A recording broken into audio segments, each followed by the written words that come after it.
and I'd like to say thank you to everyone joining us today. For those listening today, but also those that will be listening to this as a recording later on. This is the first in an STM new series that we're kicking off around digital business models. And the reason I wanted to start this series was because I recognize that one of the things many of our members in STM and publishers are grappling with is thinking about how do we actually transition our business models, not just from subscription to open access models, but those who have been operating with some business models for open access now, how are we going to transition those to beyond what we've been doing today? But of course, as a trade association, I can't convene that type of a conversation. But what I can do is bring folks in who can provide some inspiration to conversations that publishers can have within their own businesses. And so I'm really pleased today to have us to have Matt Cockrell joining us. Matt is someone that I've known from many, many years back in the early days of open access. Matt was one of the, were you a co-founder in Biomed Central, Matt, or just one of the early? Well, employee number one and kind of, yeah. Yeah, employee number one. So I think that also makes you a bit of a pioneer with the APC business model itself. And so as we're thinking about this, it'll be interesting to hear some of your thoughts too on, looking back where you would have taken things had you known what we know today. But what we wanted to do first is Matt has gone on from scholarly publishing and has become an entrepreneur and has launched Cookbook, which is really new and innovative. And he's going to walk us through that, as well as share with us the business model behind it. And then we can have a little conversation as well about what this might mean in relationship to what you know about scholarly communications. So with that, I'll turn over to Matt. Thank you. Great. Thanks, Caroline. Thanks for inviting me to share a little bit about my experiences in the other world of publishing outside of STM, and hopefully share a few kind of comparisons and look at some of the areas which are also connections between the innovations that are going on in wider publishing and what's happening in STM. So what we are doing with Cookbook is bringing together a huge collection of the best premium cookbook content and making it available in digital form. And everyone who uses the service or finds out about it kind of goes for the same analogy. It's basically a kind of Spotify for foodies or Spotify for cookbooks. This was an article in the FT. And so what that means is we bring together, at the moment, already more than 600 cookbooks, which includes over 120,000 recipes from really well-known names and covering a very wide range of subjects in depth. And unlike print books, all of that material can be sliced and diced and filtered according to diet, ingredients, and a whole bunch of other metadata. It's all structured to allow us to make personal recommendations, and with the ability for individuals, rather than it being a one-way street with buying a book, you can share your own tips and reviews and create recipe playlists. We've also put some features in there to work with partners which have Wi-Fi enabled smart appliances, so you can send instructions from the recipes to set the oven to the right settings and times. And the model is pretty similar to something like Spotify. We have a basic tier of free membership to let you get a taste for what's being offered. And then if you want unlimited access to the full content, you pay a monthly or annual subscription. And it's all available via either a website or through an Android or iOS app.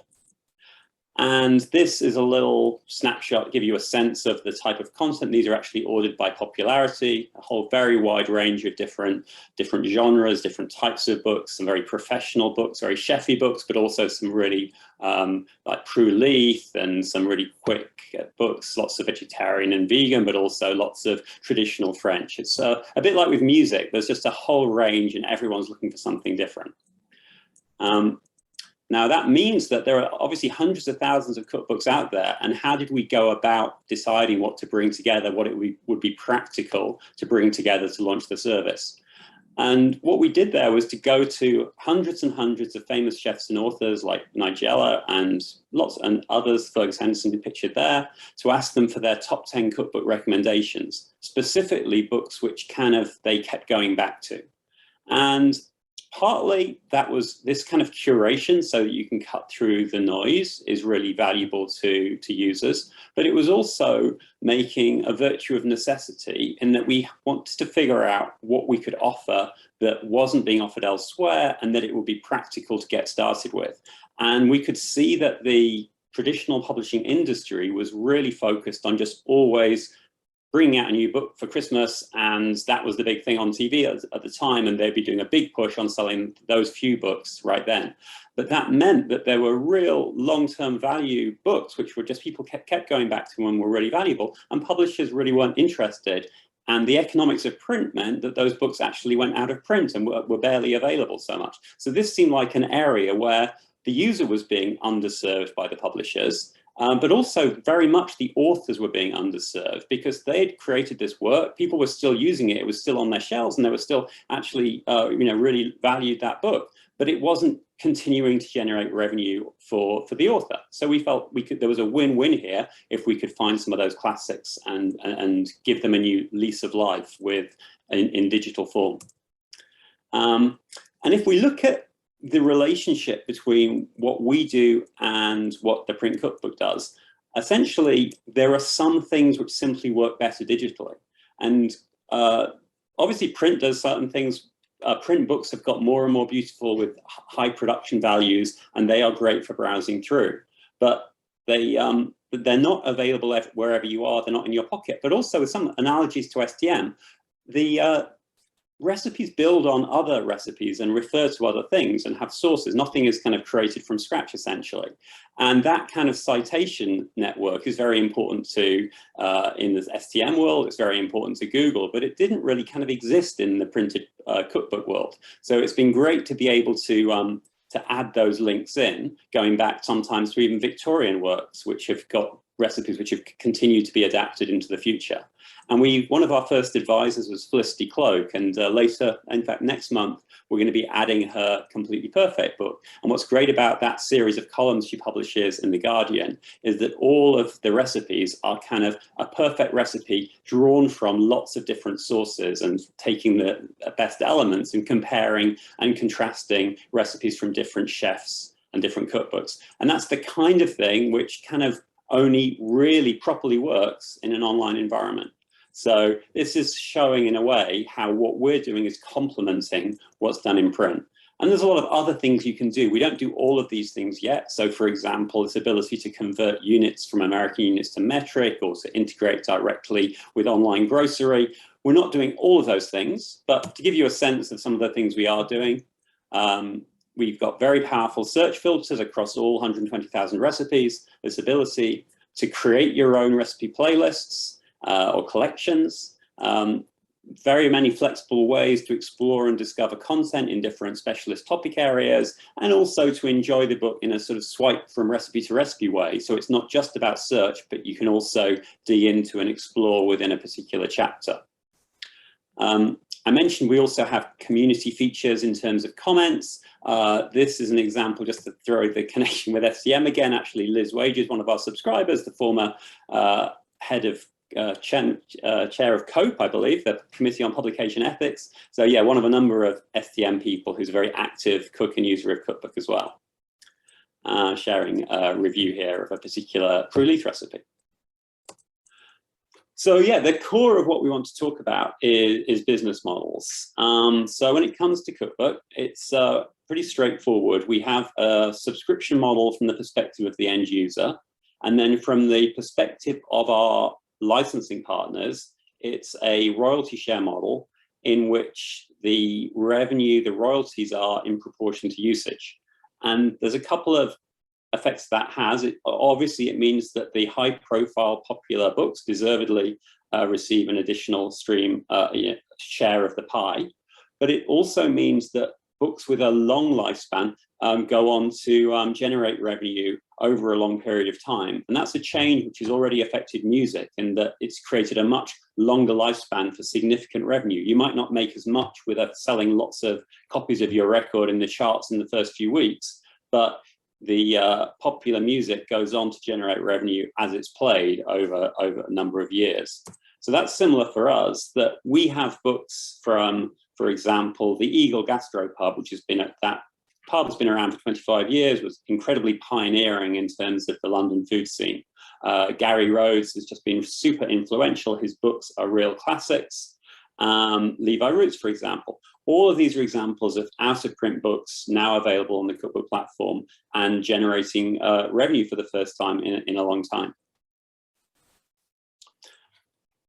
So there is an obvious question you might ask, which is that I might have been perceived as a founder of Biomed Central and a pioneer of open access as being somebody with a natural sort of underlying antipathy to subscriptions. And what we are doing with Cookbook is launching a subscription service. So it might be interesting to dig into whether there is any contradiction there or whether it fits into a pattern. And so what I would say is that there is more in common than you might think between a subscription, an all-you-can-eat subscription allowing you to explore a range of content, and an open access model. Because in both cases, they're helping to avoid this situation, which is coming across content and thinking, well, this might be useful to me, this might be valuable, I might learn something I didn't even know I particularly needed to know, but I now have to decide, do I really want it? Do I really know for sure that this is going to justify this value? And even if it's quite cheap, which this isn't, the cognitive burden of the entire time wondering, shall I, is it worth it, is just adds friction to the process of exploring and discovering things. And that's why, whether it's with music or with movies, it's become much easier to try out new things. So yeah, the cognitive load. And what that means is that you can try out not just incredibly familiar faces and Jamie Oliver because you've seen him on TV and you think that's your kind of thing. You can take a look at other things from Afghanistan or kind of in-depth reference works or curiosities from strange novelists and maybe discover something which you really like. And that kind of will create these sleeper hits as well, things which the publisher didn't even know were going to have this big payoff. But it turns out when people get free to explore them, Netflix, for example, again, doesn't always know what's going to be the big hit. And over a period of time through personal recommendations, shows kind of become really successful. And that is enabled by the fact that you can just try something out. If you've got the subscription, it's really easy to see a recommendation, see a link, and give it a try. And the authors like that as well, because they know it helps to readers who are not sure about whether they're going to buy a print book. If they have the chance to use that book online to try out some recipes, they get over that fear of, is this going to be one of those books I buy? I never ever quite get around to. I try one thing, I don't really like it. So it's actually has quite good implications for print sales as well. Now, there is a lot of content when it comes to food content online, which is free at the point of access and is based on ad-supported models. Those have had some challenges when it comes to print. So all or most of the print food magazines don't really exist so much right now. But there's plenty of ad-supported content online. And I think it's interesting to see how both in the world of, say, TV and video, but also in the world of food, there are genuine quality challenges which arise from ad-supported models. And we just are very interesting speaking to, and I did an interview with Ann Reardon, who's one of the authors on the Cookbook platform. And she has a YouTube channel called How to Cook That, which has great quality content. She's a real trained pastry chef with a food science background. And so these are incredibly informative videos helping you to do these amazing pastry creations. But what she's found challenging is that in the YouTube world and TikTok world, that what actually takes over the algorithms and succeeds by generating the most clicks and the most ad revenue for the creators and for the platforms themselves is actually fake content. It's duplicative, but not just sort of non-valuable duplicative copied content. It's actually lies and misdirection and things which don't work and are actually dangerous, and also things which are promised but never actually delivered by the video. And the curious thing is that the algorithms will say, well, people spend a lot of time on this video because they were looking for the thing it had on the cover, which never actually appears in the video. And so there is a kind of perverse force that means that the effectiveness of the algorithms can have a really detrimental effect, and that genuine creators of high quality content have quite a lot of difficulty in keeping their content visible in that world. And so on the flip side, we do see that high quality subscription platforms, HBO and Netflix, are getting Oscar nominations for the content they're creating. And so it's clear that there are some interesting issues which arise and value to having premium subscriptions for premium content. So on this issue of open access versus subscriptions, this is a very live issue in STM. It was 20 years ago, and it kind of remains quite a live issue. With I'm involved with the Biochemical Society and all these issues around transition, full transition, including all different types of journals, including some review journals, for example. And so I think that what model makes most sense is dependent on a few factors, but essentially what's the primary incentive for the creator of the content. So if you have author-driven incentives where the author has a fundamental need to publish content, communicate their work and achieve recognition for their work, then that is one type of content. But if, on the other hand, you have consumer-driven content where content is created responding to a consumer need, where people will pay for certain things, you have another model. And not all those things will be created spontaneously if there wasn't somebody out there ready to pay for it. And so when you have this author-driven model, it feels like open access is a very natural way to deliver a win-win situation for authors and readers. But on this scenario where consumers need something and people are willing to pay for it, but the authors have to go to some trouble to actually create that work, then subscriptions make a lot of sense as a market to say, well, how many review journals do we need? What are the things we need to have reviewed? What are the things which people really want to have created? What textbooks don't exist yet but should? And so, yeah, subscriptions can make a lot of sense in that world. So there are, when it comes to subscription platforms, if we're talking about subscriptions which give access to a wide range of content, there's a sort of divide between two types of those platforms. One where it's publisher owned, and for really big publishers like Disney or Science Direct, this is really attractive for them and can work pretty well. And then there are publisher neutral platforms which bring together content from everywhere, from many different sources and many different publishers. And you'll see mentioned there Pelago. It's one of several players which have become pretty successful by bringing together textbooks in STM and business and other academic areas on a subscription model and from across multiple players, multiple publishers. So very much like Spotify for textbooks. And each of these has the strengths and weaknesses, but essentially the publisher neutral model is more consumer friendly, because as a user, I don't particularly want to go and listen to Sony music. I mean, Disney is quite unusual in having such a strong brand that it kind of works, but in generally, the label is not where you are going to choose your music, and the publisher is not where you are going to choose your favorite cookbook author. So there's this tension between what is naturally attractive to publishers versus what naturally works with consumers. And what that means is that for those consumer-friendly cross-publisher platforms, there is the ongoing challenge to deal with of retaining and attracting content from all those publishers. And so all these are examples of artists whose content either wasn't available on Spotify or was available on Spotify, but then disappeared. But all of them have eventually come back and are available on Spotify. There is a kind of ongoing, yeah, sort of, what's the right word? A game theory going on between the platforms and the artists. But that is where we are at the moment. The majority of artists are on Spotify because it works for consumers.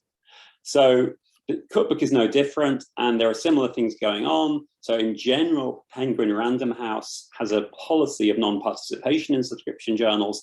As a result, their South African wing had to remove their cookbooks. But the great news was that they got back in touch this year, and we now have all these nice Penguin Random House South Africa cookbooks back online.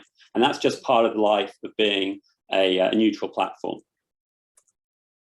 One other connection into the world of STM is that the idea that author pays is vanity publishing and always corresponds with low quality, is clearly changed a lot in the last few years, and open access corresponds with some of the very highest quality peer review publications. And similarly, there are many award-winning cookbooks which are published where they're self-published because it puts the author in control, and especially as publishers these days have less and less budget to do a whole bunch of marketing and things for the author, and as the technologies become available, so it's quite easy to take care of getting the different aspects of publishing done, we're finding that more and more of the high quality content which comes to us is actually coming to us from chefs or from authors who have, maybe via a crowdfunder or to some other route, or a restaurant, they've worked with a partner and have self-published their own book.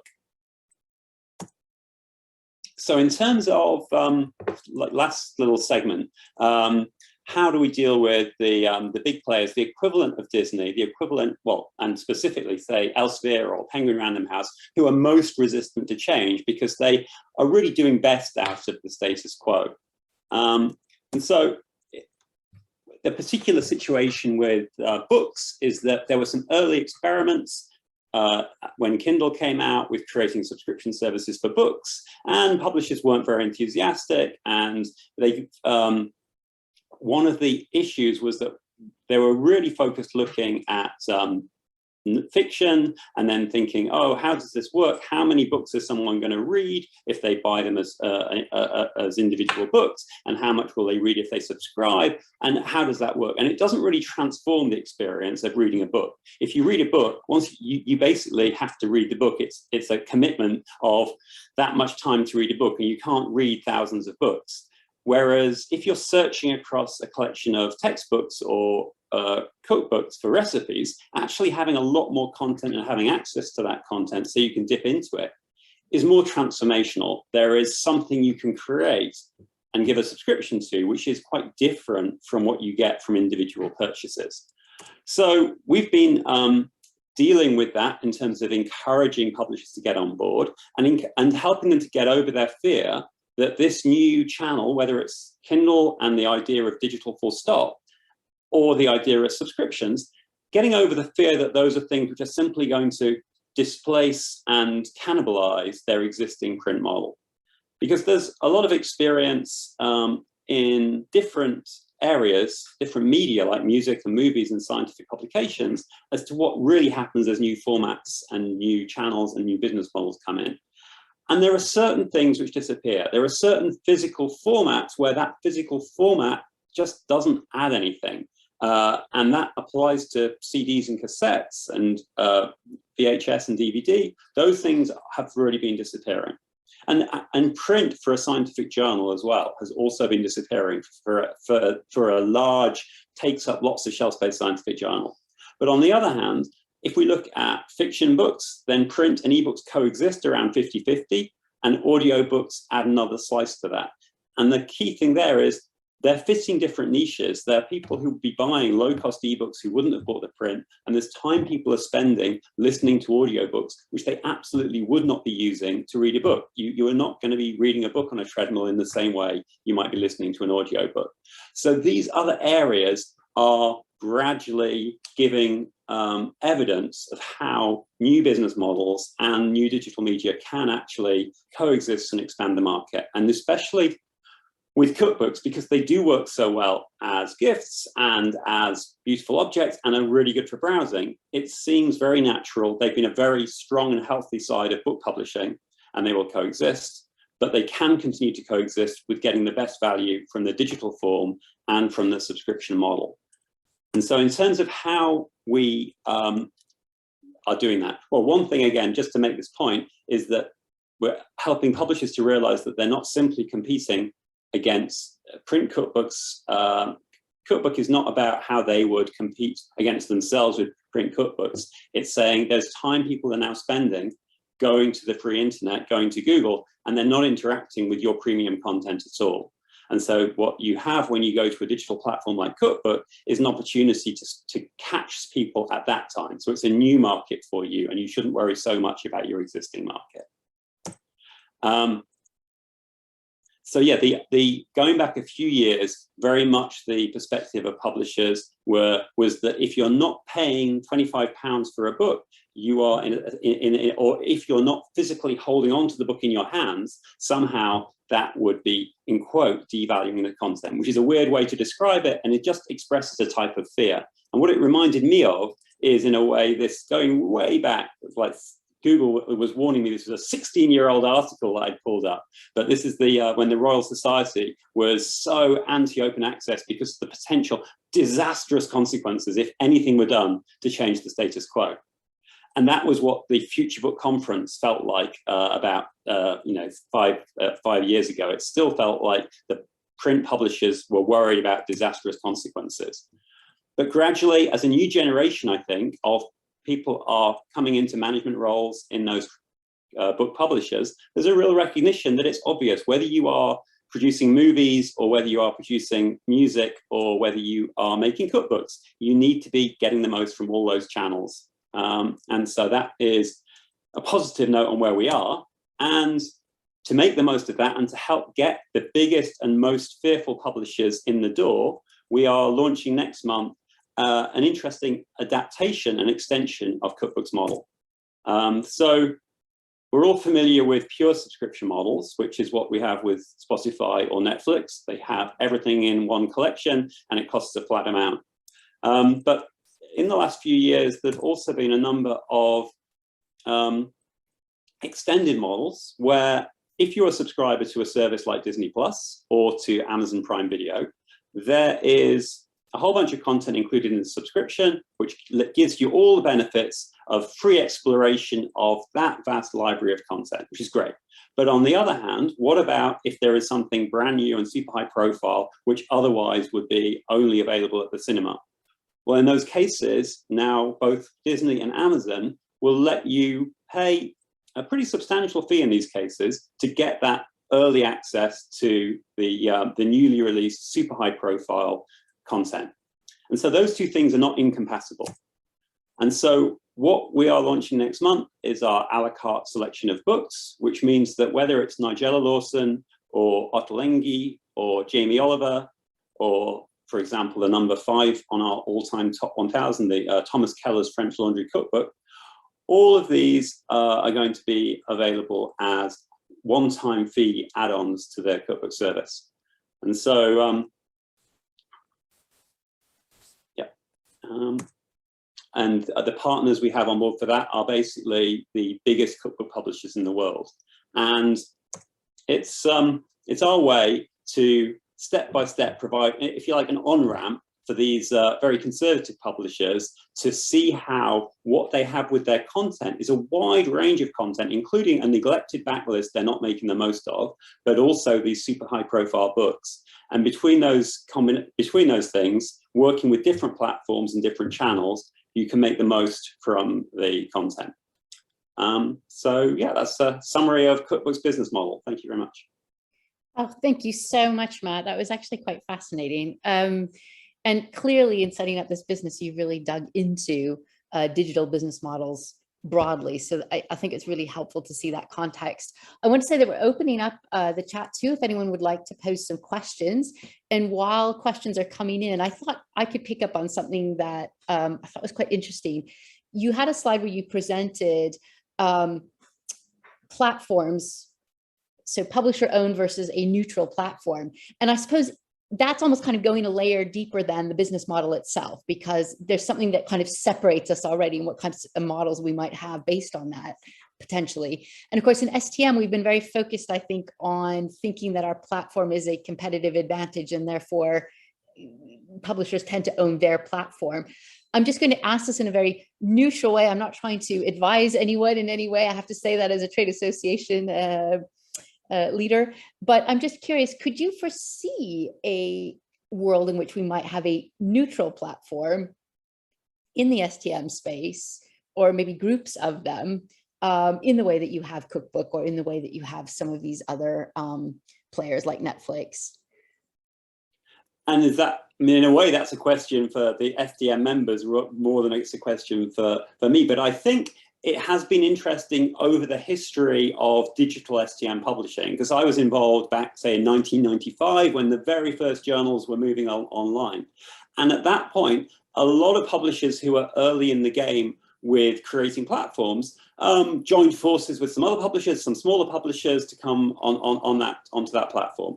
And then people did their own thing a bit more, and then again things like Highwire came along, and there's been a kind of oscillation between the value of platforms and then the value of doing your own thing, or working with a service which then still gives you more control. So there is less. I mean, open access is what really creates the potential for a platform for the content, which can be Spotify-like in kind of all embracing. And so I think on that front right now, the Spotify analogy is closest to that. I think somehow, I mean, it was pretty difficult for Spotify to come about. It did involve 4 or 5 big players in the music industry having a sufficient crisis in terms of their overall business model that they agreed it would make more sense to work together to create a replacement for free illegal file sharing, rather than to see their business sort of destroyed. And in a way, STM publishing hasn't got that same crisis, and so doesn't have the same forces to make these competitors actually, and in some ways, all the sort of anti-competition stuff kind of goes against it as well. Right. That's why I can't pose that to the membership in a way, because of anti-competition questions. And so I guess that's why I think your approach to thinking about, okay, if we go back in time, like how did we get where we are, and comparing, I think, with music was a really interesting way to take that forward. We do have a question that's come in, and the question is, will Cookbook also publish its own titles, and how would you add in the likes of, for example, BBC Good Food, a UK offering? Yeah, so there's the clear analogy between what we're doing and something like Netflix, which originally was all about licensing in content from existing studios, and then quite rapidly made a transition, but with a lot of funding, to creating its own content, although still obviously bringing together that studio content as well. And so we absolutely see a lot of appetite from authors who are currently self-publishing, or they're jumping from publisher to publisher.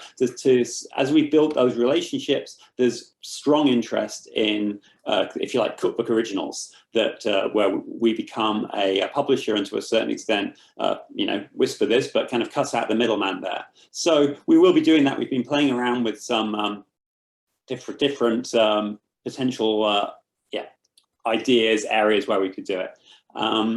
And then the second part of that question was around material that isn't exactly cookbooks, but is premium content from, say, magazines or websites like BBC Good Food. And so, yeah, BBC Good Food is fundamentally kind of it's owned by a private company. It was just using the BBC brands for several years. It's been separate from the BBC, and they're a potential licensing partner. Obviously, there's a different type of competitive interest when you have a publisher that's running its own digital platform. So BBC Good Food has a digital platform. It's introducing its own subscriptions. It's a bit similar to something like New York Times Cooking in that sense. They will be trying to look after their own subscriptions. But we, Great British Chefs is another example of a publisher which is mainly digital, has its own content. They've approached us being interested to bring their content and their cookbooks into our subscription model as well. So it's all just this thing of how the different content publishers can align and make the best of the platform. And the more successful we make the cookbook platform, the bigger an audience we have to offer, the bigger a magnet that will act to bring the likes of BBC Good Food together. Thank you, Matt. And I thought too, one of the, while we wait for more questions to come in, I thought it was really interesting what you were talking about too, for some of the cooks who, for example, have a YouTube channel or whatnot, and that also in this space, as I think we also experience with science and scholarship, that these other types of platforms, social media, tend to, what should I say, the algorithm wars seem to be won by the fake news as opposed to the quality controlled. And so I thought that was actually a really important point that you were making, that Cookbook provides this type of, here's where I know that I can come for quality controlled, good recipes. And that made me also think, I suppose these cooks are they competing to a certain extent with those who think they can do this themselves? I'm a home cook, and so I'm going to have my own home blog. Or and related to that question, I was just going to say, you also mentioned that you've got some cooks coming directly to you, and what type, do you do any type of review or scanning to quality control that, yeah, this is a good cook and a good recipe?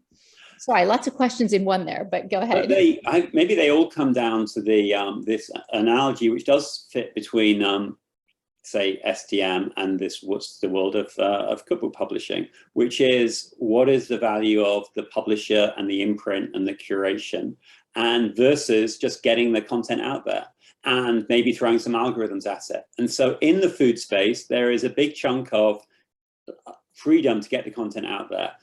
There's two forms of that. There's an infinite number of recipe blogs, and there are also platforms like All Recipes in the US and Chef Koch in Germany and Cookpad in Japan, all of which have a huge amount of user-generated content, and then use algorithms to figure out what's the best of it. And there's great stuff you will get from that, but in a way, it's not the same good stuff that you get from a really good publisher and a really good editorial perspective. It's a bit like just YouTube has not replaced, through its YouTube creators or TikTok or whatever, hasn't replaced Netflix and HBO and the movie studios. There are certain things which just don't tend to sort of, they require a bigger commitment, a bigger bet to be made on, we're going to do this thing and make it happen.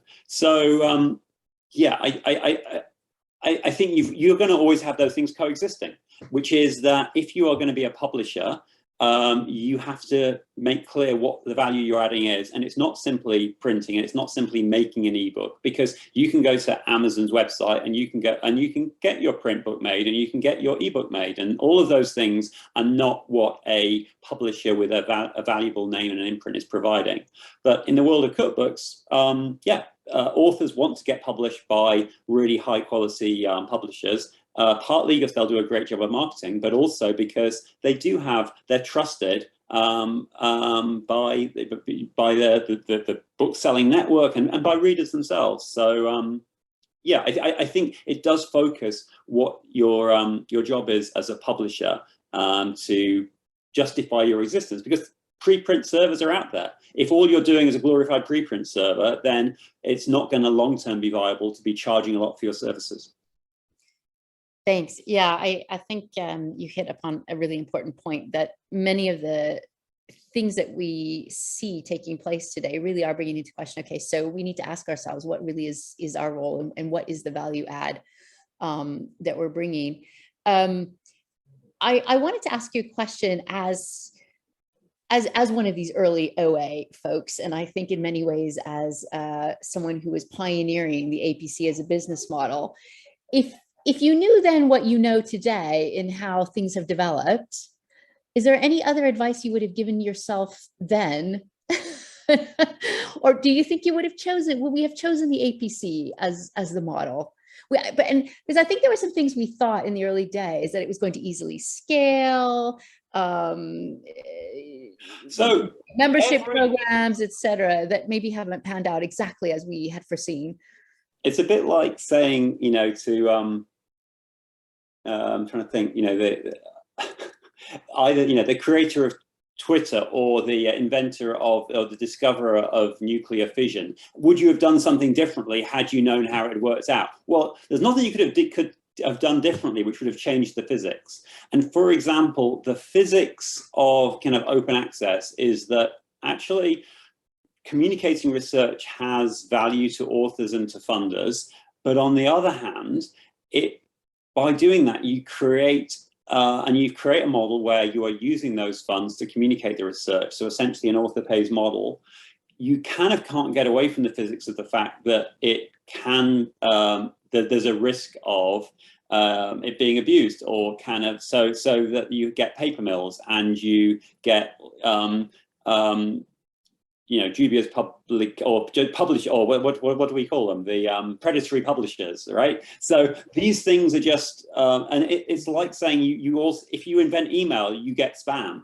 Now, does that mean we shouldn't have invented email, or we would have invented email differently had we invented it? It seems like it's just a description of, I mean, there's a great book called Entertaining Ourselves to Death, which is all about how every single sort of medium just changes the world, because the stuff which works in that medium rises to the top, and whether you like it or not, that's what you get. And you can't uninvent the medium, and you just have to be aware that the people who are going to be your successful politicians or whatever in a world with this type of media are going to be the people where that media really works for them, and you have to kind of bear that in mind. And the same applies when you create something like TikTok or whatever. Yeah, certain things are going to work, and that's what you're going to be surrounded by. And if you want other things to also exist, you have to figure out, okay, what are you going to do? Are you going to create some other platforms with different properties, or have some regulation, or just tweak things? And I guess that's happening across a lot of technical platforms. That's Elon Musk taking over Twitter or whatever. That's saying, how do we try and make this thing less toxic? And there have been a few toxic elements to open access, and setting up OASPA was exactly part of that process. And yeah. seems, it doesn't instantly solve the problem, but it was part of mitigating the problem, I think. Yeah. Well, thank you, Matt. We set up these webinars to be 45 minutes so that folks could come in and get sort of a vitamin injection of inspiration and some new thoughts, and perhaps an opportunity to think about some things that they hadn't thought about, or to think about them in new ways. So I want to thank you ever so much for being a bit of our guinea pig with this first webinar in this series. And I'm sure we'll have others who will be requesting a copy of this webinar after today. So thank you once again, and thank you to everyone for joining.